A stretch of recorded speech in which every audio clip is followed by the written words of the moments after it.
Hello everyone, welcome to ONF Spotlight series. My name is Ajay Thakur and I am member of technical staff at ONF. I am SD Code team lead for Ether project. As a part of ONF Spotlight series, it's our effort to provide you with the timely topics and interesting speakers. Now moving on to our session, please welcome Vikram Barate and Himanshu Purohit, who will be speaking to us on CUPS gateway readiness. Vikram Barate has served various engineering roles, and currently Vikram is Director of Communication Technologies at GS Lab. And our second guest today is Himanshu Purohit. Himanshu is architect at GS Lab. GS Lab has been contributing to ONF projects for quite some time. It's our pleasure to have you here, Vikram and Himanshu. Over to you. Hey, thank you, Ajay. Thank you, Ajay. Thank you, Ajay. I'm working as a director, Vikram. I'm working as a director on communication technology. So, as part of this umbrella, we bring expertise on a lot of telecommunication work into 4G, 5G core, or private LTE, or multi-access edge cloud, engineering expertise on the testing, development, or tools around this area. Added to that, we also have expertise on IMS, VoIP, multimedia collaboration platform, or AR/VR applications in the same communication technologies umbrella. So we are working with ONF for this is the fourth year we are engaging with ONF. It's a great journey through this time. We started engaging into open source 4G core development since then, when it was known as MCOD, and we started working on NGCRTC, HSS, OpenMME, or even the previous version of ME, and we contributed to this open source through this tenure. So last year when we presented at ONF Connect, we talk about gateway version that we are developing and what feature we'll be releasing in open source in last year. So the feature which we committed last year, those are available in open source as of today. So to mention the key features like dedicated bearer or DNS support for dynamic scaling, GX support, then restoration, and many more. So these are the key features which we discussed last year, and those are available into OMEC under EUTRON features branch. So this particular branch is forked out of NGCRTC. It supports control plane, user plane separation into complete CUPS architecture. Two kinds of deployments are supported in this case. So one is CUPS as per 29214, where you have S gateway and P gateway split into S gateway C, P gateway C, S gateway U, and P gateway U. And another architecture is wherein you can have S and P, S gateway and P gateway combined. So you can have SAE gateway C, that is how we are referring throughout the presentation, wherein S and P are combined together in control plane and S and P are combined together into user plane. So all the features that we will talk today, those are developed for both kind of combinations of deployments. We just for the sake of the presentation, when we talk about any particular feature, we may refer to one particular combination of the gateways, but whichever feature we mention, just make a note that it is supported for both kind of deployments. So we have today's presentation we have divided into two sections. One is the features which are already available in open source. We'll give a walkthrough, deep dive on those, and feature which are in development in release path. So the second section will cover on those features. So second section features are already code ready. We have already developed those. Those are in testing cycle, and once our testing cycles are done, those will be available into open source, possibly this year. So as I said, the first section will start with deep dive on features which are already available in EUTRON features bank on OMIC project. I will hand over to our architect Himanshu for further deep dive into the features list. Thank you, Vikram. So hi all. So we'll start with user plane selection based on DNS.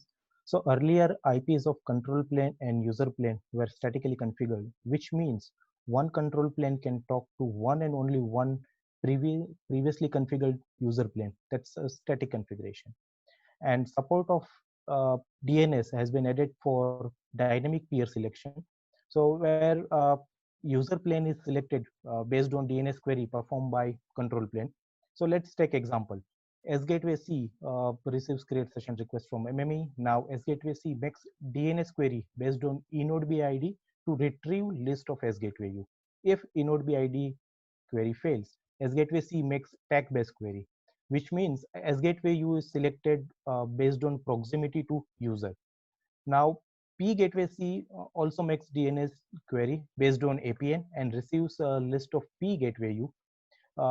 And now, based on proximity to S-Gateway U, P-Gateway is selected from result set written from DNS. So this process is basically called co-location determination. And as per CUPS, your control plane can be anywhere, but you want your user plane that is closer to UE or the peer user plane. Apart from this, filters like network capability, where you can define capability like local breakout. This can be added to filter out a DNS query result. Also, if you don't want to use DNS, static configuration is also supported, where your control plane will talk to only one user plane. And the same feature is available in EPC tool. That is another repo in OMIC, and that has been used in nuclear MME for dynamic selection of S-Gateway C and P-Gateway C. Now we have GX support. So PCRF is a centralized policy decision point that deploys policy and charging rules. And PCRF sends SDF rules, QoS policy, get status, charging rules over GX interface. And without support of GX, you can't go production. So PCRF is consulted through GX interface at the time of IP CAN session establishment, session modification, and termination. And using SDF QoS policy, bearer binding is done at P gateway C. Also with GX interface, support has been added for dedicated bearer activation. So now we have dedicated bearer activation support in gateway, earlier which was missing. And then also support for event reporting is added, where PCRF can install event triggers like UE time zone change or ULI change, so that gateway can report this events to PCRF. So let's say if PCRF has installed UE time zone change event. So now whenever S-Gateway C detects time zone has been changed, this event is reported to PCRF. Also, error reporting to PCRF is supported. So if procedure fails at any point of moment, PCRF is acknowledged about the failure. And of course, if you don't want to use PCRF, config option is provided where you will use predefined rules in case of you don't want to use GX. Then we have PFCP support on SX. So earlier communication between control plane and user plane was based on proprietary messages, and without PFCP implementation, it can't be called spec compliant CUPS. And PFCP support has been added for messages of different categories like session management, node management, usage reporting. And here usage reporting is based on time and volume quota. Also, major changes done in user plane to alter packet processing pipeline. So, and this pipeline is based on 29244, which defines a paradigm for 5G UPF packet processing. So packets are meshed against packet detection rule, that is PDR, and associated forwarding rules, buffering rules, and QoS rules or usage reporting rules are applied accordingly. With this spec compliant PFCP support on SX, user plane is very much 5G UPF. Now, procedures supported in existing branch. So many procedures are supported in current code, like attach procedures. We have this initial attach, and apart from initial attach, we have UE requested PDN connectivity. That is nothing but a multi PDN where UE is already attached to network, and then it requests attached to another PDN using different APN name. And of course, detached procedures are also supported. Dedicated bearer activation is also supported, as we mentioned, and this is based on RIR message on GX interface. Also, handover scenario is supported where user moves from one eNode B to another eNode B, but S gateway doesn't change. So that is X2 based handover without S gateway relocation. Then we have support for KPIs and CLI. So KPIs of each interface, each node, and sessions are supported through CLI. And KPIs like number of active sessions, or number of create session requests received on S11, or number of PFCP session establishment requests sent on SX interface. This all can be captured, or this all can be monitored through CLI. Error handling in case of procedure failure is also supported. So let's take example of initial attach, where P gateway C receives error response from PCRF. Now P gateway C sends this error response to S gateway C, and S gateway C rolls back all the transactions done on S gateway U and informs MME about error response. Also, as we mentioned, UE can request connection to additional PDN. So we have multi-PDN support, which means S gateway C and S gateway U can talk to multiple P gateway C and multiple P gateway U. And peer health checkup mechanism is also supported on all the interfaces like S11, S1U, S5S8C, S5S8U, SX, all the SX interfaces. And this is the foundation of restoration feature, which is a part of upcoming release.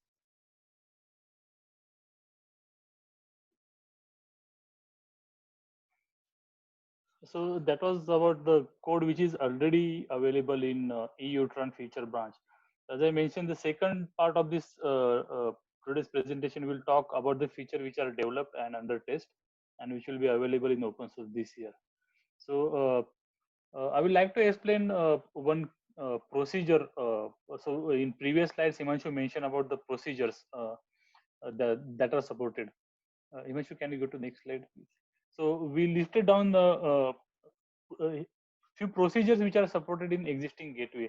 So I just want to give one example of when we say a particular procedure is supported, what do we mean by that? So I'm just taking one example of X2 base handover with S gateway relocation. So specs have given very much good details on that. But when we implement actually which all messaging, which all components, protocols, and error handling comes in picture, I just want to give a glimpse of one particular procedure.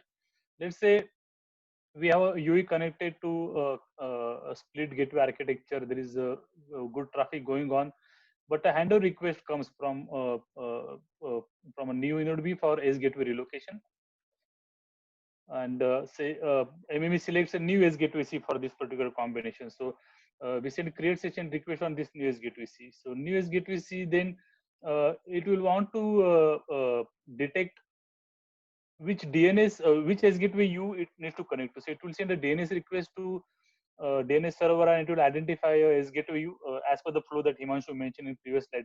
It will get list of S gateway U's. It will shortlist S gateway U. In case that S gateway U is not already associated, it will send the association request. Then we'll get association response back from S gateway U, and say when association is done, we will send a session established request to this new S gateway C. Sorry, new S gateway U, and we'll get session establishment response. Now this new S gateway C will inform P gateway C that I want to modify bearer for this particular session, because now I am the new S gateway C that is going to manage it. So in this case, P gateway will send session modification request to P gateway U. P gateway will send response back. Then P gateway C will again send response, modify bearer response back to new S gateway C, saying, okay, I am done from my side. We are now ready to go. So new S gateway C will now send a response back to MME, saying all is set in this new CUPS architecture. I have taken over the session, and I am going to talk to this new P gateway C. Now MME will send delete session request to all S gateway C, saying, okay, this session has been handed over. you can delete session from your end. So this old S gateway C will send delete session request to S gateway U. It will get response back and it will inform MME that okay, I am done. All the cleanup from my side. So so this way control messaging for handover is done, and now the data traffic will start flowing from target node B to new S gateway U to the existing P gateway. So why I'm giving detail about all steps here is, when we say one 3GPP procedure is supported, these are the number of messages that we need to support. So we have taken care of all these messages at all these component, all these interfaces. When we say a particular 3GPP procedure is supported, so for all the interfaces, then there are combination of protocol eyes, conditional, mandatory, based on the flow. So let's take step number 16 or step number 13. So in this case, delete session request is being sent to S gateway C, but this is a delete session request only to delete a session on S gateway C. So S gateway C will look at the protocol eyes, it will do all the cleanup on itself. It will not inform anything to P gateway, because this is a different kind of delete session request, which is determined based on the protocol eyes, because this is a handover delete session request. So this kind of protocol eye level handling or new messages handling, even the error reporting that Himanshu mentioned, if it fails at any particular point, we need to roll back. So when we say a particular procedure is being supported, all these messages, interactions, eyes handling, error handling is being supported as part of this procedure. So we'll just go to the next slide where Himanshu will explain which all procedures are supported in the current code. Thank you, Vikram. So upcoming release contains almost all the procedures from 23401 and 23214. For example, session management and QoS and interaction with PCC related flows like or procedures like dedicated bearer activation at the time of UE requested PDN connectivity. So basically, when UE is requesting connectivity to second PDN, you can activate dedicated bearer this procedure. Also, TAO related procedures are supported, where tracking area update with and without S gateway change procedures are supported. Then we have handover related procedures, where we support X2 based handover with S gateway relocation, where user is moving from one inode B to another inode B, and S gateway also changes. Also, S1 based handover is also is supported, and then we have internet handover cancel procedure supported. Apart from this, support for UE requested service request and UE triggered service request and network triggered service request has been added. So network triggered service request is nothing but downlink data notification, where UE is in idle state and downlink data arrives on S gateway U. Now MME is DDN is sent to MME, and once UE is in active state, S gateway U starts pushing this data to eNode B. Also support for C control plane CIOT EPS optimization flows are added, where UE wants to send very small amount of data periodically. Now for this, S1U interface is not used. Instead of this, this happens over S11U interface, where UE sends its data to MME, and MME that directly forwards this data to S gateway U over S11U interface. So we have S11U interface supported with upcoming release. Also, gateway secondary rate usage data reporting procedure is supported, where we receive secondary rate usage data from 5GNR to EU trend. So this usage data is recorded into CDR at S gateway C. Now comes IPv6. So requirement of IPv6 changes from one geography to another geography. And we can say currently in Asia, considerable amount of traffic runs on IPv6 only. So in production, we need to support IPv6. And with IPv6 support, now gateway can serve request for UE IP address allocation of type IPv4 only, IPv6 only, or IPv4v6. So earlier it was only IPv4. And P gateway C is basically responsible for assigning UEIP. So IPv6 pools can be configured in P gateway C, and these pools are associated with APN. So basically you have each APN basically with different IP pools. Then comes IPv6 deployment case, where support has been added for deployment scenarios in IPv6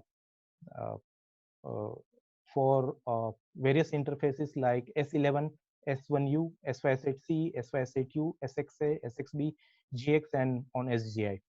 So basically, any of the component on gateway can listen to IPv4 only, IPv6 only, or it can be on dual stack. So basically, this support enables us for hybrid scenarios where consider S gateway U, where S1U of S gateway U is on IPv6, but S5S8U of S gateway U is on IPv4, and again S5S8U of P gateway U is on IPv4, and SGI is on IPv6. So if you consider IPv6 scenario, one is UE IP address allocation and deployment, and the options available in these two cases, there are large number of test sets can be created, and this all test sets or test cases are under progress. Then we have restoration. So when we talk about production, we need to consider failure scenarios where one of the peer node goes down or fails. So let's take example where S gateway C is connected to multiple P gateway C and multiple MME. Now S gateway C detects unavailability of one of the MME which it is connected. And now how to inform this failure to P gateway C and S gateway U, so session cleanup can be done. So this is achieved with the support of partial failure using FQCSID mechanism. So FQCSID is the ID that is generated based on unique combination of peer nodes. For example, on S gateway C, IP of S gateway C, FQCSID is generated using unique set of IP of MME, S gateway U, P gateway C, and P gateway U. So and whenever failure is detected, FQCSID is assigned or is sent to peer node, and using this FQCSID, only affected sessions can be deleted. Now consider a scenario where user plane goes down, and with this effect, all the sessions on that particular user plane becomes invalid. With the restoration mechanism, after the restart of user plane sends a PFCP heartbeat request or response, and where recovery timestamp is added, and control plane detects the change in recovery timestamp, and it initiates recovery mechanism where all the sessions are re-established through SX interface, and now you are good to go with traffic. Then we have user level packet copying or lawful interception. So lawful interception is designed in such a way that it can be either used for debugging, or it can be used to connect to your proprietary LI system. So LI or debugging can be done based on IMSI, time interval, and interface, and even you can mention the direction you want to capture. So let's say if you want to monitor signaling on S11 interface and SX for particular IMSI, and that can be done. or if you want to monitor only downlink traffic on S1U or uplink data on S5, S8U, this can be done. Now, if you want to use this for debugging, you can use DADMF to push li config to control plane, and that transfers to user plane also. And with this debugging, signaling events can be dumped on DDF2, and data content can be dumped on DDF3. Now, if you want to use this with your proprietary LI system, then you just have to modify this proprietary LI interfaces, and basically this proprietary LI interfaces are designed in such a way that this can be extended and plugged into your system.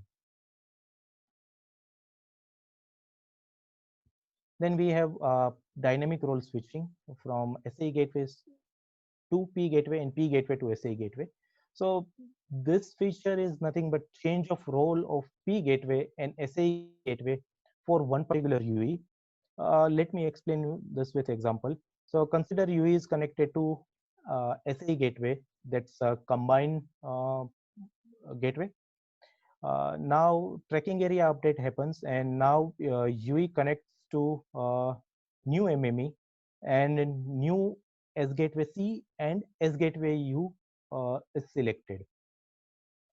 And so at this time we cannot change our P gateway. So now what happens is S gateway, newly selected S gateway, connects to SAE gateway, and SAE gateway acts like a P gateway for this particular UE.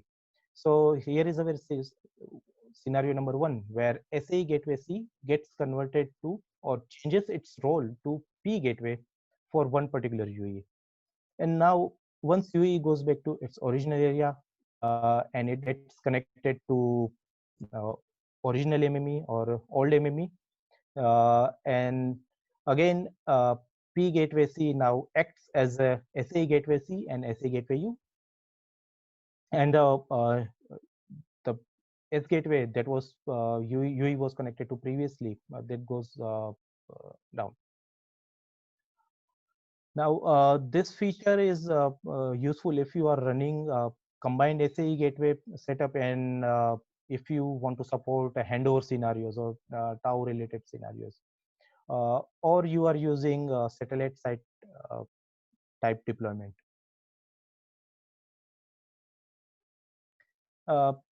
Then there are certain features like single control plane and multiple user plane support. So basically where we have one control plane connect to multiple user planes. So one S gateway C or one P gateway C can connect to multiple SAE, S gateway U or P gateway U. And this applies to combined SAE gateway C and SAE gateway U too.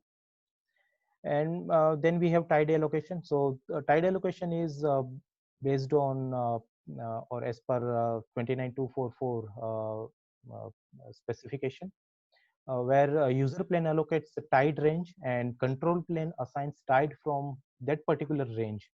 So we don't have to worry about tied collision in case of control plane is connected to multiple user plane. Also, we have libpfcp and libgtpv2c. So this both the libraries provides IE structures and message structures for all the messages on messages of GTPv2 and PFCP, and it also provides encoding and decoding functionality. And we are also working on PFCP and GTP stack, where this stack will take care of retry mechanism and certain error conditions. So user doesn't have to worry about building or building this retry mechanism again. Also, CLI options are supported to set runtime configuration. Like if you want to set, if you want to change APN configuration, or if you want to change timer values for retry mechanism, or if you want to change DNS configuration, this can be done through CLI. Yes, so thank you, Himanshu. So This covers through again back the same slide that I presented in the very beginning. So these are the list of features which are already developed, very well designed as the specification, and are being thoroughly tested as of today. There are multiple combinations, multiple test cases, coverage that we are doing on this, and all these features will be available in open source very soon.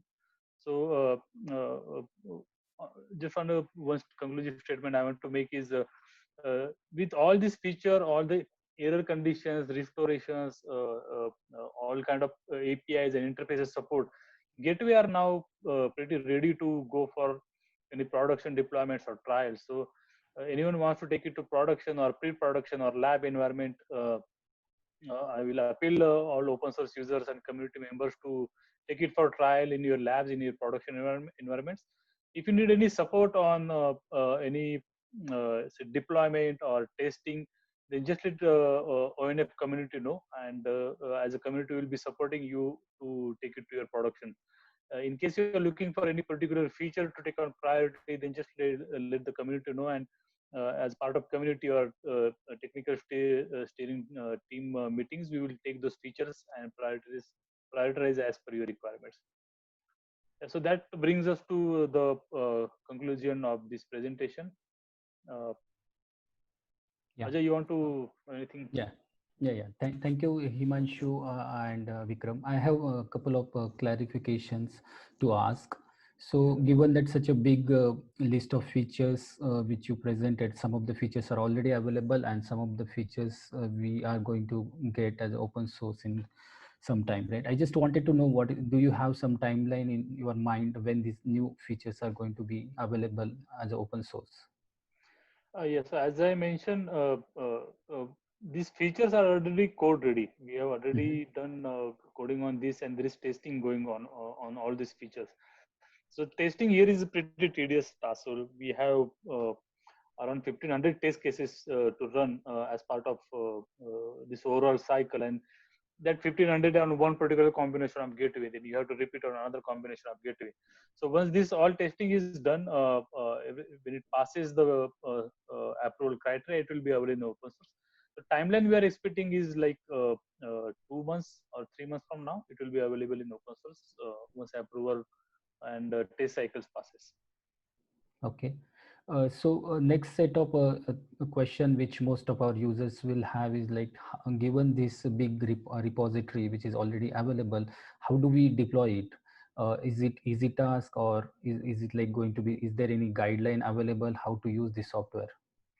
Yeah, so with this particular version of code, we have simplified a lot of things. So you don't have to configure your MMEs, your peer is gateways, PPGs, like user plane components.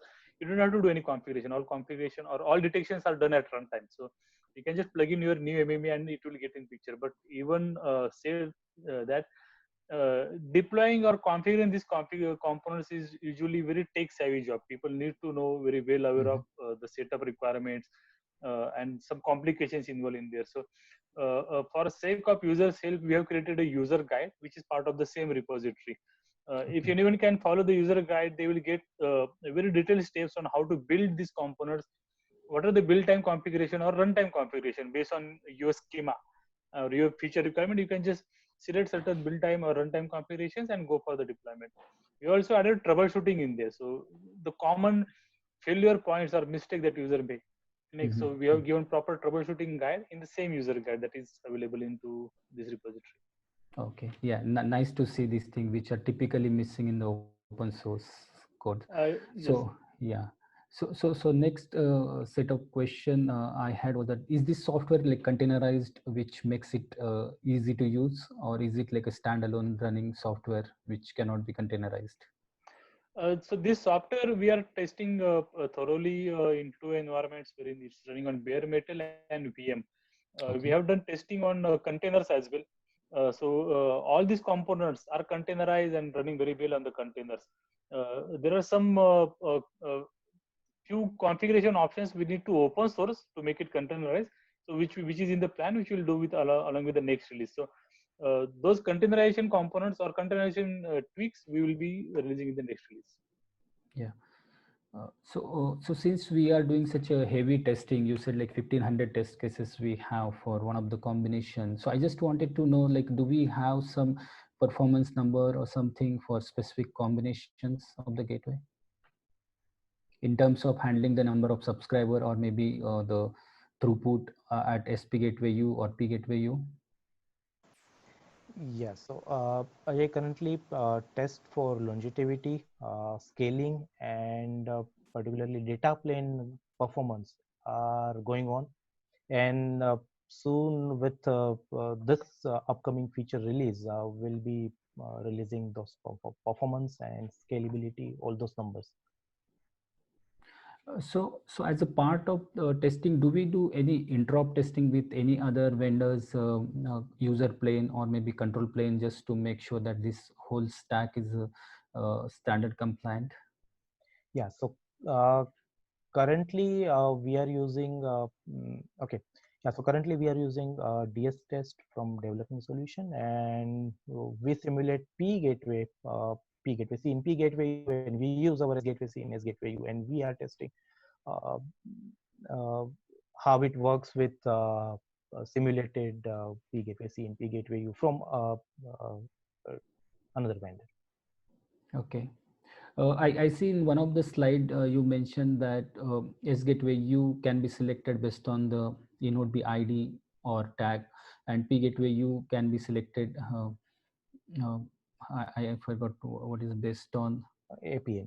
APN. Yeah. So is this whole design is extendable where like operator can use the same architecture but add on some different criteria to do the SP gateway U selections?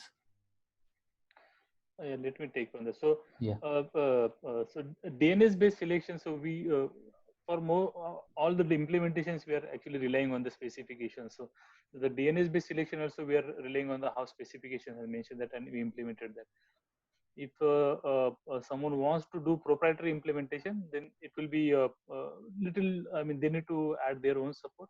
But Okay. most of the use cases that we have seen is like people want to take decision based on the load that they are seeing on the gateway. So they need to do kind of some kind of load balancing and accordingly make the selection possible. So generally, what we recommend is or what's a normal criteria is there are some load balancing or dynamism or stability checks, and then those checks are being based on those checks sorting is done and the sorting is being fed back to DNS, and accordingly DNS then takes the decision. Okay, for next connection, I don't have to send to this particular S gateway. Maybe it's a different S gateway. If there is any implementation which is coming up in 5G specification for slicing decision based on DNS, we will add those. But anything other than or deviation from the spec, it will need some extra efforts. Okay. Okay. So you are saying that DNS helps us in doing the load balancing as well as having DNS based selection helps us to do the network slicing as well. Yeah. So generally, I mean, the DNS list is supposed to be sorted based on that. Okay. Okay. So what next from here? Do you have any plan to do anything in the 5G core development? Yeah. So since almost all features for 4G LTE case are ready, and people are looking forward for 5G SMAF and UPF kind of components. So we'll take step-by-step approach here. So the first target or first goal that we want to pursue is, you can see 4G 5G inter-working functionality, wherein there is N26 interface support, wherein a P gateway can talk to SMF, and you can have SMF and P gateway co-located and installed as the same component.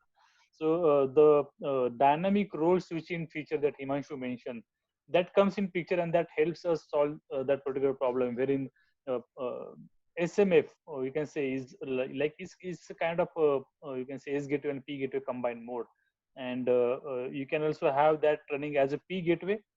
So you can have your SMA plus P gateway functionality supported in the same component, and that way we can help migrate to our control plane, specifically control plane components, to N26 support, for 4G and 5G interworking. So that can be the first step to be taken for first integration with the 5G, and then we can have our specifically control plane components, since those are supporting the state machine, all the related interfaces, and more importantly, the PFCP interface. We can target to move control plane components to build to SMF, wherein the combined architecture will help us get SMF in picture. So all these S gateway and P gateway and their corresponding user planes. So these are like release 15 compliant, or maybe like release 16 or something. Those are all components and interfaces are release 15 compliant. Okay. So is the PFCP standard now stabilized? Because I see that there are some major changes happening on the release 16 or something. So will that affect our current design, whatever we have in the open source? Yes. So at certain point, actually, some of the architectural decisions we took when we started the project on release 15 was available, and we took some architectural decision based on that. In release 16, they have made some of those decision obsolete, or they recommended some other way to implement it. So we need to take care of those in upcoming releases. For release 16, since we have code generator in place now for PFCP or GTP, that will help us for interface migration. So when release 15 or release 16 comes, we can auto generate code for those particular protocols, and that way new protocol IE handling, mandatory IE checking, etc., or encoding decoding will be taken care, and that that particular migration can happen without changing any of the core component. When new specification come, it also comes with some design architectural considerations, and that may impact the feature which we have already implemented, unless it supports backward compatibility. Yeah, you just made a point of auto-generated code. So is that model also getting open sourced, or that still remains with JSLab? So code which is auto-generated, that code is going to be available. It's available right now in UTran branch. The tools which we generate this code, we have some restrictions on that. Okay.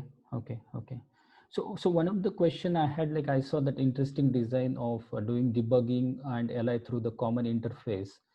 But like I just wanted to give our viewers some more understanding, like we see that those interfaces are connected to control plane, but how that configuration is passed to the user plane. Is it like PFCP has those kind of fields already available? Yes, so PFCP has got IEs available, and yeah, so like outright creation, and so we use those parameters, and with the help of those, we transfer this configuration from SA gateway C to SA gateway U, or basically from control plane to user plane.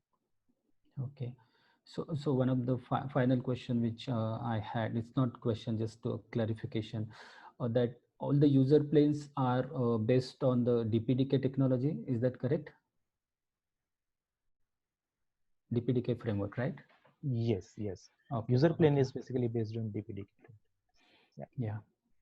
Yeah, I'm very excited to see the real production ready SP Gateway C coming in as an open source and having almost all the procedure support. I couldn't find something which is not listed in your presentation slides. So really looking forward for having this next version of NGIC code available, and I'm sure our other contributors will definitely use it, and they will raise some more pull requests and improve our code, right?